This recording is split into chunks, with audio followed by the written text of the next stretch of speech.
మీకు తెలుసు గోదావరి నది మీద మనకున్నటువంటి ఏకైక బ్రిడ్జి ద్వారా గత పుష్కరాల్లో కానీ అంతకుముందు పుష్కరాల్లో కానీ లక్షలాది మంది ప్రజానీకం రావటం మూలాన ఇతర రాష్ట్రాల నుంచి ఇతర దేశాల నుంచి కూడా భద్రాద్రి క్షేత్రం కోసం ఆ పుష్కరాల్లో వస్తారు. కాబట్టి దీనికి రెండో బ్రిడ్జి కావాలని చెప్పి ఆ రోజే మనం అనుకొని ఈ యొక్క అమరావతి జగదల్పూర్ జాతీయ రహదారిని భద్రాచలం మీదుగా వెళ్ళేటట్టుగా ప్రయత్నం చేసి రెండో బ్రిడ్జిని కూడా శాంక్షన్ చేసుకున్నాం.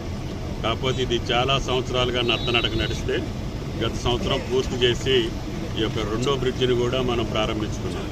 కాకపోతే గోదావరి వరదల వల్ల కొంత స్లోపు బ్రిడ్జి దగ్గర మట్టిది అవుతుందని చెప్పి దానికి మళ్ళీ రిటైనింగ్ వాళ్ళు కట్టేసి కంప్లీట్ చేస్తున్నాం. ఈ నెలలో దీన్ని ఉపయోగంలోకి తీసుకురావాలని చెప్పి అధికారులు చెప్పడం జరిగింది. దీని ద్వారా రేపు రాబోయేటటువంటి పుష్కరాల్లో భద్రాద్రి పుణ్యక్షేత్రాన్ని దర్శించుకునేటటువంటి వాళ్ళకి ట్రాఫిక్ ఇబ్బందులు లేకుండా చేయాలనేది ప్రధాన లక్ష్యం.